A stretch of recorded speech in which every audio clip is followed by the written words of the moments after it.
Hello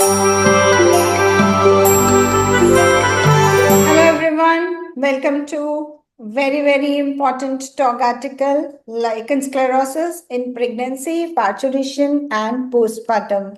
Hello everyone. First of all, welcome you all to this session. This is for all, part 1, part 2, part 3. Lichen Sclerosus is an all-time favorite of RCOG and it is good for all the parts, depending on what exactly is to be read. And that's why I decided to take up this particular session. And it's a very important topic for particularly the upcoming part 3 batch, which is just going in for their exam in next 10-15 days. Of course, part 1 and part 2 is also not far away, just 60 days away. So they also should be knowing about this RCOG favorite, right? So here we are going to talk about this new TOG article, which is lichen sclerosus in pregnancy, parturition and postpartum. That is with the point of view of obstetrician. Till now, we have got multiple times the questions about the gynae topics related to this topic, but this is first time when it has come up in the obstetrics.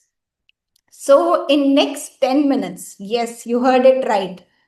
In tune with our 70% less study time, in next 10 minutes, we will cover up this TOG articles. So be prepared, be ready, and in the end, do stay till the end because we will be having some questions. And for part 3 students, we will be having the domain-wise points as well in the end. So please stay till the end and go through it and just see that how we can finish the TOG articles so easily without putting in a lot of efforts. So here we go. We have done all the efforts for yourself so you can enjoy and relish the prepared feast. So here we go with this important TOG article. And meanwhile, I would like to hear from you, all of you, in the live chat, so that I can just have the viewpoint of all of you and see what you all are answering. So here we go and we start with this. So lichen sclerosus, this is basically the diagnosis and counseling, the pregnancy management and the postpartum care. All of this we are going to cover today in this session. So at a glance, if we look at the lichen sclerosus at the glance, what is basically it is about? This is an inflammatory dermatosis affecting the anogenital skin, a classical figure of 8 appearance, with the bigger circle of 8 around the perineal area, along the vulval area, and the smaller circle of the 8, the lower circle of the 8 around the anal area. So typical figure of 8 appearance. Part 2, Part 3 students know this very well. This particular typical figure of 8 appearance clue is for the Part 1 students. Prevalence is up to 3% of the population. And what are the peak ages? When there is an estrogen deficiency, right? So just remember that. Lichen sclerosus is basically occurs in the age groups when estrogen is less. So prepubertal and postmenopausal. Autoimmune association. This is very important. This is a new thing which is for autoimmune. We know, everybody knows, right? But I'm also going to talk about the genetic association. This genetic association point is certainly new for all of you, particularly when you are going to the part 3, because you will be talking about the genetic risk to the role player. You will have to explain that. So genetic association is another more important thing. Autoimmune was an old one, and that is why it is also associated with the thyroid disorders, because thyroid are autoimmune too. And of course, this figure, 5%, RCOG loves this figure. Whether it's a part 1, part 2 or part 3, this figure you always have to talk about whenever you are talking about the lichen sclerosus. So 5% cancer risk if untreated, and less than 1% with the topical corticosteroid treatment. When I say TCS, this is basically topical corticosteroids. So 5% cancer risk is there, but if it is treated, certainly this risk also decreases. So many points, beautiful points here lined up clearly in a shorter form. I still remember we have to finish the TOG article in 10 minutes, right? So classic features. What are the features? Pathological features, very important for the part 1 students. white sclerotic plaques, right? And inner labia, majora, minora, clitoral hood, anything can be affected. Ecchymosis. Usually, when people look at the red patches, they usually think about the candida or the other things and do not think about the lichen in this case. But remember, ecchymosis is also an important feature, pathognomonic feature of this. So it is not only about the atrophic white patches, but it is kind of a red as well as a white, because a lot of pictures are being coming in the exam at this moment as well for part 1 and part 2 students. So mind you, how the picture is going to be, I haven't put up the picture here because of the copyright issues of the talk article, but I'm just going to tell you like how this is going to be. So sorry, I took up the white color. Let me just take the red one here so that we can have a good color visible. Okay. So this is basically how the things can be. So you will see some kind of a red patches here, but on the other side, you will have some kind of a white atrophic patches here as well. So it is going to be the mixture, right? So this is how the look is going to be. And of course, some areas will be absorbed. You will not be able to see the clear areas. So absorption of the areas, fusion will lead to introital stenosis and fissuring, which can lead to dyspareunia. Now, the first line treatment we all know is a high potent, ultra high potent steroids, which is clobetasol propionate, 0.05% or mometasone furoate, 0.1%. Now, till date, we have always been reading clobetasol. So, from where does the mometasone come in? So, TOG article do mentions about the mometasone as well, because it says that directly going on to the ultra potent, we can go one level lesser than that also, which is mometasone. Mometasone is also potent, but clobetasol is ultra potent. But for your exam answers, still the treatment of choice will remain the clobetasol propionate. What is the maintenance regime? A pea-sized amount you have to take, and once a day you have to apply for the next 4 weeks. After that, for next 4 weeks, this once a day goes on to the alternate days, and then it is a twice weekly maintenance regime. So this is how 3 months course is there. And for your part 3 students, we all know that one tube should last for 3 months. Now, this is genetic counseling, a new thing, part 2 exam favorite. So, family risk. About 12% will have first degree relative with the lichen sclerosus. Monozygotic twins, concordance in case studies have been seen. And we therefore know that there is certainly a genetic component to it. HLA associations, DQL, DQ8, DQ9, and DR12, that is the reason of autoimmune point of view, but we do not have any blood test available as of now. Markers are there in study, which you can see here in the end, examiner tip, very important for part 1 students, miRNA biomarkers. They are identified, but they are not commercially available. So we do not need to counsel the patient about blood tests from the lichen sclerosus. What are the important counseling points? Small hereditary risk is there. So advise vigilance in the LS symptoms in female children. So if any role player, she has a female child, then we have to talk about being vigilant in that. Early diagnosis and treatment is the key. How does the disease course goes on? What to expect? Preconception, pregnancy, a first trimester, second trimester, and the postpartum.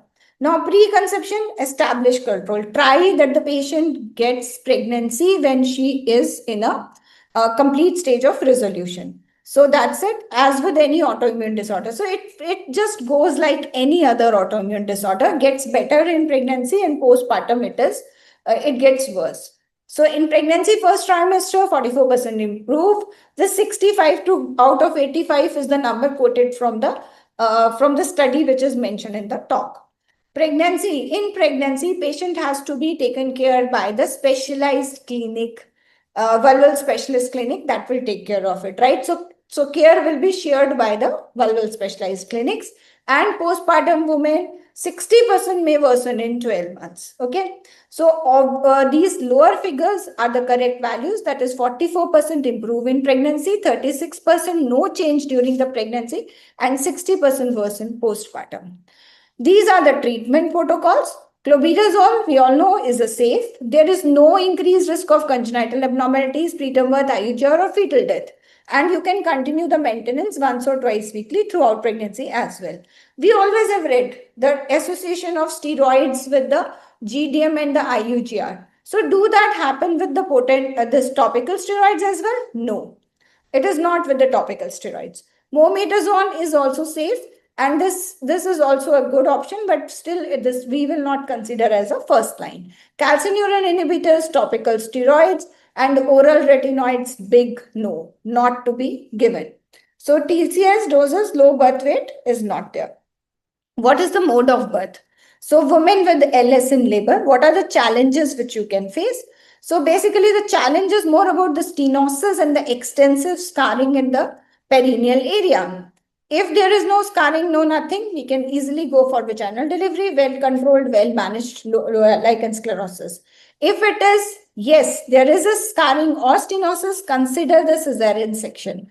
Extensive scarring, patient anxiety. Basically, it is also about the psychological image. This psychological impact is a good point for the Part 3 students, where they can talk about the psychological impact on the body image and the chronic disease impact. So patient anxiety should be well dealt with. No significant increase in the obstetric tear risk in lichen sclerosus. This is very important. Carbonization in the episiotomy scars. This is what? This is the lichen sclerosus can grow into the episiotomy scars or the perineal injury scars. Perineal massage as such does not have any indication, but you can do the antenatal preparation for the patient, and the manual support at the time of the delivery do matters as with any other patient. If the patient is non-compliant to the corticosteroids, then higher cesarean section rates can be there, and that actually goes because the scarring or the pain is there in that favor. So what about the postpartum? What happens in the postpartum? Why the things go worse? Because it's a low estrogen state. Breastfeeding prolongs the hypoestrogenism, and this compliance drops to 60%. Patient gets busy with the baby, so the compliance drops. Physical and emotional distraction from the treatment. And of course, the autoimmune conditions directly also worsen in the postpartum period. So what we need to do? Continue or restart the corticosteroids. We can add the low dose vaginal estrogen here for the vulvovaginal atrophy. This is safe. Absolutely safe. This estrogen does not go to baby, so we can go carry over that. Over 30% postpartum depression in lichen sclerosus patients. So screen proactively. Very important point. Very important point. Postpartum period mental health issues. Suicide is the biggest factor here. So basically postpartum depression, very important. What are the red flags to watch of? Pruritus, burning, tearing, hypopigmentation is worsening, labial agglutination and a clitoral phimosis is happening, or the patient is having the dyspareunia. She should report back for the contact numbers. Something about the vaginal estradiol. Is it safe with the breastfeeding? Yes, it is absolutely safe. There should be no fear factor. So both transdermal preparations, that is 50 to 100 microgram patches, and the vaginal estradiol, which is 50 to 100 milligram vaginal estradiol, both are absolutely safe. So patches are also safe, and the estradiol application is also safe. So what is the practical protocol to be followed in the postpartum period? Continue the corticosteroid management, add low dose vaginal estradiol cream to intritus, perineum if atrophic symptoms. Apply avoiding intravaginal insertion initially. Initially, you can start applying the outer areas, and then as you go further, you can apply intravaginal. And lower introital application, less systematic absorption than high vaginal placement.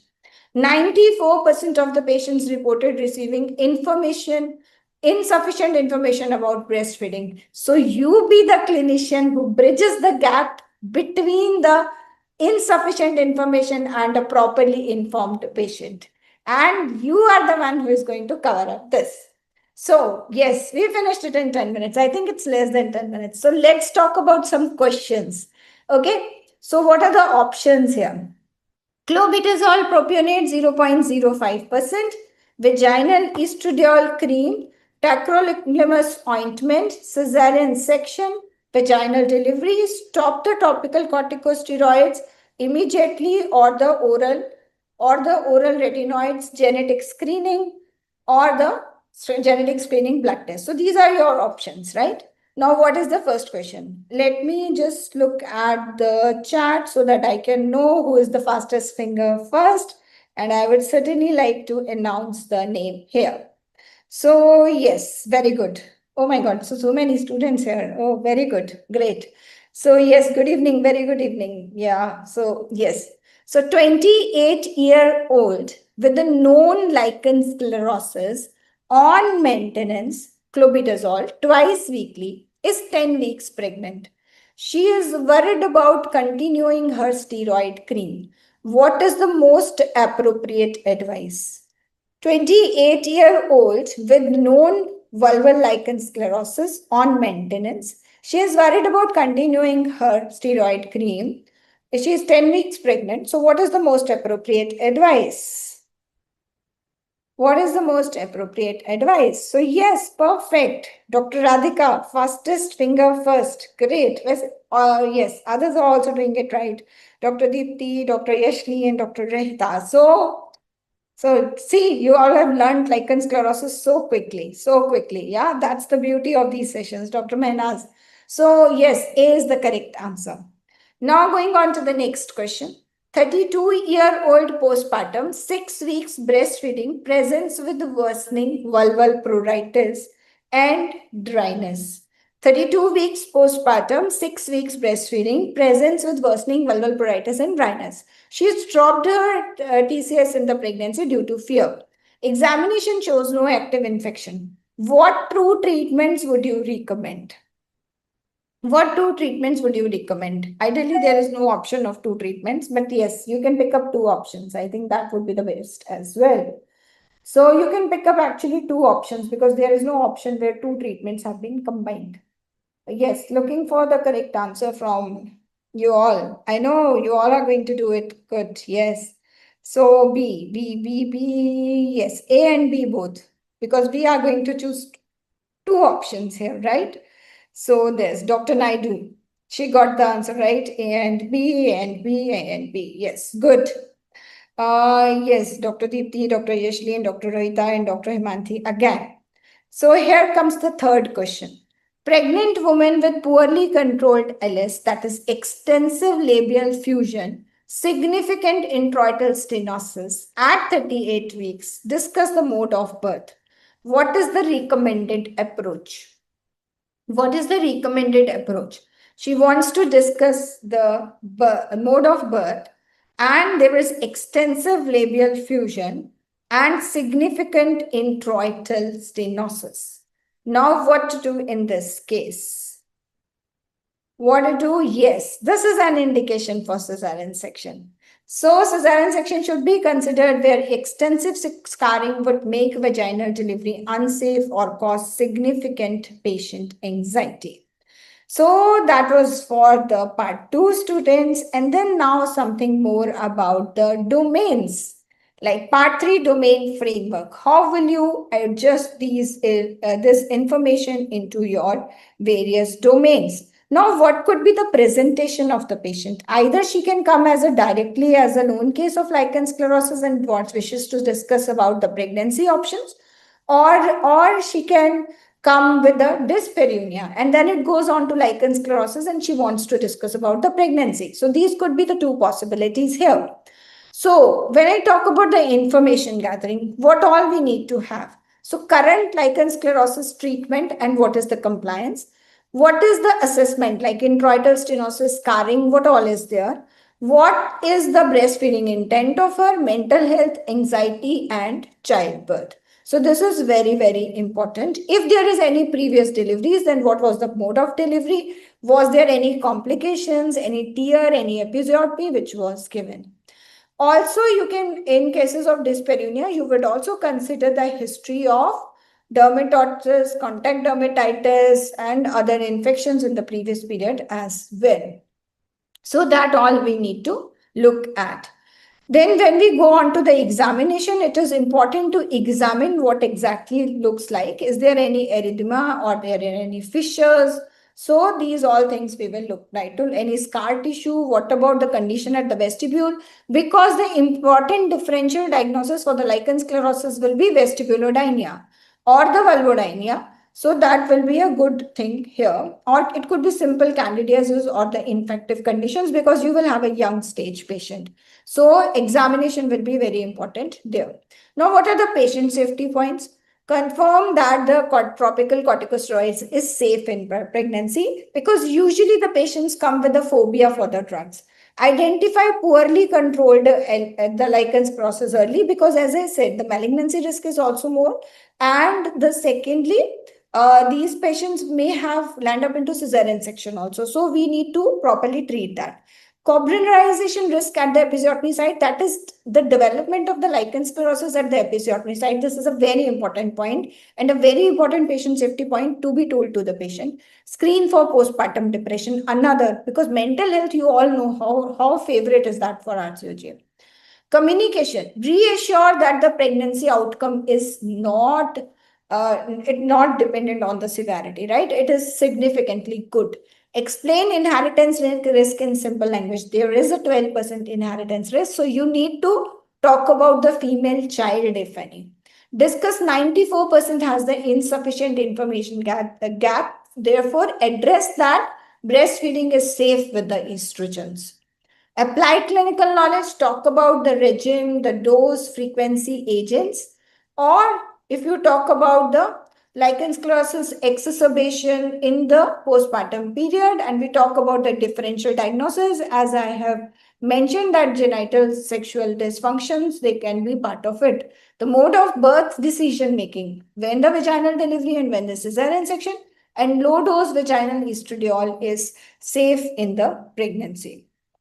So these are the various factors which will be important in this particular case. So recommended management will include, you need to discuss about the postpartum dyspareunia and its causes, and specifically tell her that the treatments can actually increase the, make the condition better, because dyspareunia is going to be the problem. So psychosexual counseling will be another important thing here.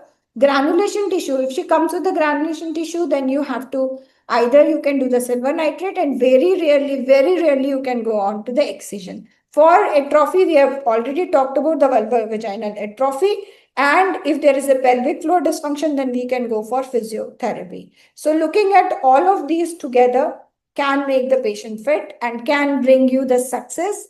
Absolutely good case presentation in your part 3. So these are a few high-yield summary points. It is autoimmune. Only 12% have family history. And as of now, we do not have any marker for screening. miRNA is the marker, which is in experimental stage. Topical corticosteroids are safe in pregnancy. No congenital abnormalities, preterm birth and IUGR. So remember, you are not going to talk about the SGA in cases of topical corticosteroids. 44% improve in pregnancy, 60% flare postpartum. So postpartum period is the worst for these. Mode of birth is usually vaginal delivery. We take care about the extensive scarring and the major anxiety. In postpartum period, you can continue the steroids along with vaginal estradiol, and it is safe in breastfeeding. No need of calcineurin inhibitors or oral corticosteroids. And if the patient is on topical corticosteroids, stop at least 1 month before in the preconception. Genitourinary syndrome of lactation, treat with the estradiol. 30% risk of postpartum depression, so mental health is very important, and 94% women are not properly informed, and you will be the one clinician who will be informing all of these women, and be the best among all the crowd and be on the top with MRCOG courses.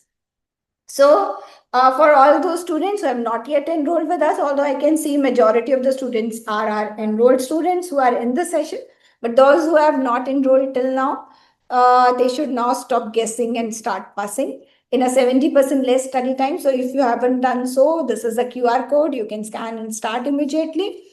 We have recently started, like only from the 15th April. So you are very, very new. So no worries. And for those who are looking for the part 3, we have a very beautiful surprise. Very beautiful surprise for all those who are going for part 3. What? For every session, you will be getting a proper written feedback after every station presentation in the live session. Guess what? It will have a clear marks, borderline pass. It is not only about that. It will give what went well, what you did not do good, and what are the target recommendations looking at that performance. And you see, every class you get this. So how beautifully you can get better. So exactly examiner like points, sheets, and the same feedback, not just verbal, but a good written feedback which you will receive in your mails. So that's all we are going to get. So those who are now starting for November, and I think it is a high time to start for November, because otherwise the time will be less and you need some time to prepare. So that is why it is like you can go ahead with that. Okay, fine. Any queries or any questions? The session is open. And as I promised, I have finished the TOG article in 10 minutes. Just although we were discussing the questions and the domain points. So now I'm good to go with the questions. Anybody has any questions or wishes to have some information? Yes. Your questions are welcome, and you can also leave the feedback in the chat box as well. And also let me know whether you like this shortcut way of studying, so that I can take up more TOG articles. And if any specific topic which you feel is difficult and you want me to take and summarize it in 10 minutes, just let me know and I'll do so for you. So you can leave the topic in the chat box as well. Okay, yes. Looking for questions, if any. Yes. Yeah, that's the new batch is starting very soon, right? Very soon. Part two crash course is already just we have started. We have done only one this thing, and the part three batch is going to start. We have our phone numbers here. We have our website address here and email address here. You all can take the screenshot and get back. You can get back to us on these numbers if you have any questions. Okay. So, yes, bye-bye, take care, and have a nice evening ahead. And we'll keep on practicing like that. How is LS for MRCOG part 2, ma'am? Okay, Dr. Imanti, LS is very important. Till now, the questions were coming only about the gynae like percentage. But this time, the new TOG article about the obstetrics is there. So it is very important. Oh, yes. Thank you so much, Dr. Gigi Shah. Very well explained, easy to remember. Yes, I'm pretty sure you are not going to forget. And when you have this question in the exam, do remember me. That will be there, right? Lichen sclerosus and gynecology, we all have been always reading, but this is something about the obstetrics, which is the new thing here. Yes, thank you. Thank you, everyone. Thank you, Dr. Deepti. Thank you, Dr. Mehnaz. Thank you, Dr. Francis. Thank you, everyone, for joining in this lazy afternoon, hot afternoon. Actually, we are here and have a very, very hot afternoon. And still, you all are awake with the session. So that's my pleasure. Thank you so much for joining in, and looking forward to see you in further sessions as well.